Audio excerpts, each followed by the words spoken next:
In these open swamplands of Andaman and Nicobar Islands, where the sea greets the land, the ingenious plants and mangrove forests flourish. The mangroves of Andaman and Nicobar Islands are stunningly beautiful and nothing short of a miracle. Mangroves are a group of trees and shrubs that grow in intertidal zones, coastal swamps and brackish water. In this entangled mass of roots exists one of the most complex and important ecosystems of Earth. Of the total of 70 species of mangroves found in the world, Asia has about 44 species, of which 27 exist in the islands alone. India has a total of 4,827 square kilometers of mangrove cover, of which the islands have about 966 kilometers cover, about 1/5 of the country's total. Of this, 929 square kilometers are found in the Andaman district and about 37 square kilometers in the Nicobars. Mangrove forests constitute 10.85% of the total forest area in the islands. Luxuriant mangrove forests are found in the areas of Shoal Bay in South Andaman, Yarata Jetty in Rangat in Middle Andamans, and in Austin Creek in Mayabandar, among other places. Andaman and Nicobar Islands, it's a beautiful place because of its presence of giant evergreen forest, 16 different types of major types of forest. And one most attractive forest you will find is at mangroves. The mangrove habitat, the Andaman Islands, as such we have 42 different species of true mangrove species, out of which 18 species are endemic to this island. The mangrove forests are the true superstars of the botanical world. Their structurally diverse ecosystem, partly submerged and partly aerial roots, are an excellent habitat for a variety of marine life forms. Their root systems provide safe nurseries for juvenile fish. This makes their habitat critical for coral reef and for commercial fisheries. In fact, these habitats contribute significantly to the seafood resources of the world. गाड़ी में जो आता है मच्छी तो बड़ा मच्छी आएगा इधर मैंग्रोव के अंदर में के अंडा देता है या अंडा देगा इधर में वो बड़ा होने से हम लोग उसको जाल डाल के पकड़ते हैं हम लोग एक पैदा मैंग्रोव से हम लोग यहाँ पे करीब 7-8 किस्म का मैंग्रोव स्पीशीज पाए जाते हैं। ये जो पेड़ आपके सर के ऊपर है इसके बारे में जरा बताएंगे? फूल लगा हुआ है। ये है सोनेरेशिया अल्बा। ये जो है ग्रेवल्स वाला जगह में होता है और इसका जो है अभी फ्लावरिंग और फ्रूटिंग का टाइम है और इसका जो फ्रूट है तो स्टार शेप का और रहता है। ये है राइजोफोरा अपिकुलेटा। इसका फ्लावरिंग और फ्रूटिंग का टाइम में अभी इसका फ्लावर जो है क्रीमी कलर का रहता है। यह है ब्रिगेरिया परविफ्लोरा। ये भी एक खाड़ी स्पीशीज है और इसका जो पत्ती जो है खाड़ी मेहंदी के नाम से भी जाना जाता है। Mangroves survive in some of the most hostile conditions, subjected to dramatic changes occurring in the intertidal zone. High tides bring estuarine conditions, while low tides expose mud and roots to heat and desiccation. Thanks to some remarkable evolutionary adaptation mechanisms, the mangroves deal very well with inundation, aridity, high salt, and low oxygen content in soil. Their roots are partially submerged once or twice a day. When the tide moves out, these complex structures are visible.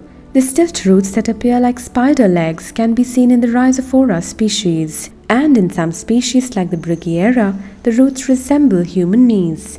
Stilt roots continue to grow underwater to reach the ground, or a coral to anchor themselves and to develop vast network of roots. These stilt roots are abundant in lenticels, that are the breathing pores found in barks and roots. These enable gas exchange in oxygen-poor soils.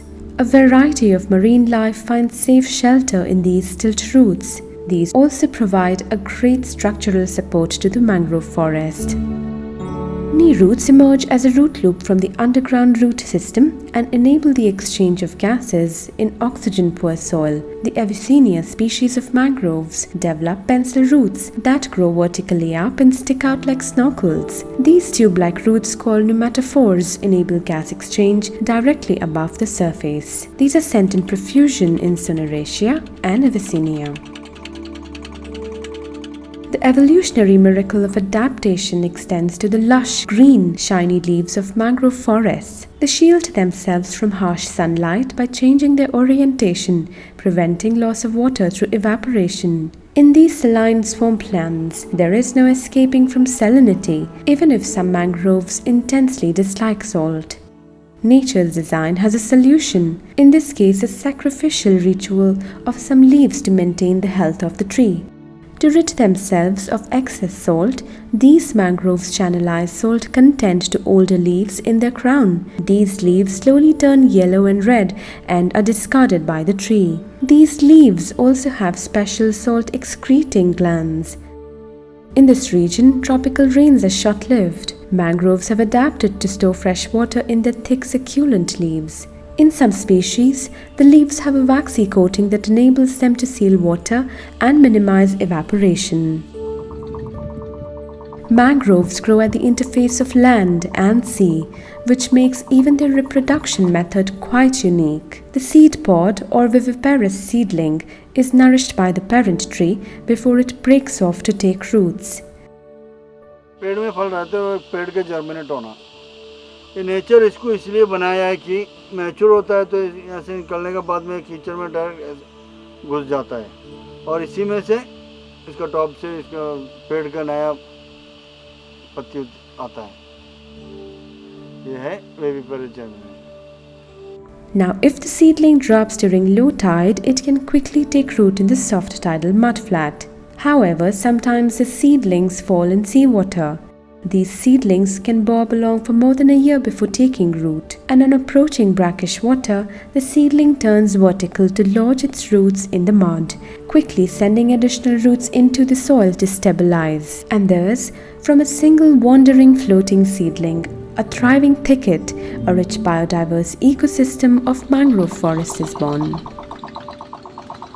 The mangrove forest may seem like a harsh swampland, but for some tiny beings this is a paradise. Mangrove forests are extremely rich in biomass, providing sufficient bacteria and debris for several species of fish, shrimps, crabs and mollusks. Several species of birds roost in the mangrove canopy.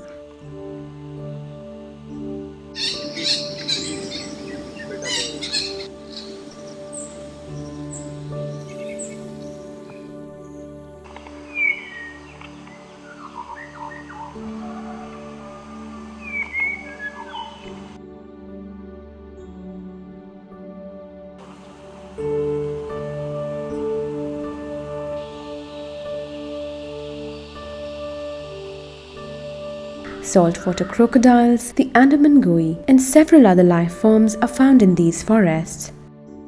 We have a predator which is located in the mangroves. The saltwater crocodile available in the Andaman water, it prefers to be in the mangrove area. That is the prime habitat of the crocodiles. It's a very elusive animal. In 1970s, a program was initiated to rescue this animal from extinction, and crocodile breeding program was initiated across India. India is the one place where we have signed a convention, IUCN convention, so we are protecting the animal, CITES convention. Our island, which is located in between the harvesting country and protected part of our country, so we are serving as a bank for the crocodiles, and that is the only predator being available with us, and we should be taking pride instead of blaming the animal for its fearsome nature and the negative interaction in the society. Because of our own faulty practices, we should not blame any animal which is equally having rights to live in this earth to be blamed for its existence.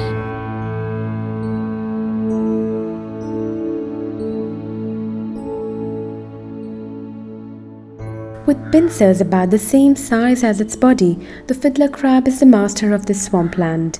The fiddler crab uses its pincers to forage leaves and flowers from the mud and uses a special filtering device. The crab can sense the flow of tides, and as the tide lowers, he gets busy again restoring its home. Fiddler crab digs a small piece of silt to cover the entrance of his cave to make sure there is some air inside even if the area is flooded.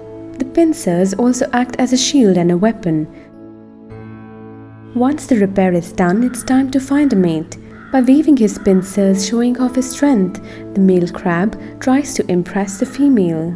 The female is choosy and inspects hundreds of caves before selecting her bridal chamber. Perhaps he will get lucky today.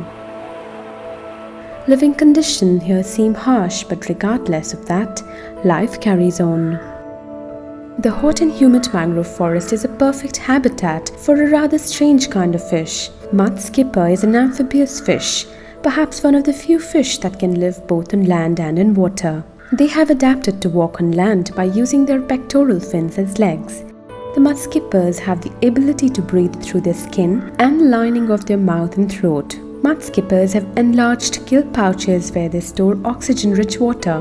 Mud skippers can often be seen crawling over mud flats to court mates, find food and locate new territories. These fish have an excellent field of vision thanks to their bulging, independently moving eyes. Male mud skippers are known to wrestle one another over claim for territories or to impress a female. Mud crabs are omnivorous scavengers found abundantly in mangrove forests. They forage plant materials, smaller crabs and dead fish. Many live in burrows where the land is exposed at low tide. Most adults live in shallow areas below the low tide mark, where they bury themselves in the mud during the day. The massive mangled network of roots of mangrove forests acts as an effective buffer against tropical storms, waves and hurricanes.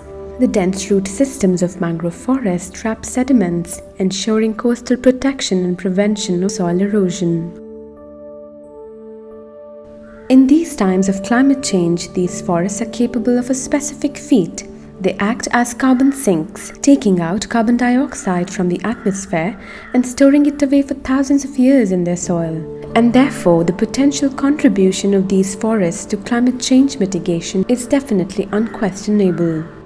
In spite of their strategic importance, mangroves are under a great threat worldwide. We have already lost 35% of mangroves. These beautiful forests are being cleared rapidly for human settlements, coastal tourism and industrial development. If we can ensure the safety and health of these superstar mangrove forests, we can help create a sustainable future for us by maintaining the rich biodiversity of mangroves, on which many life forms depend and also thrive.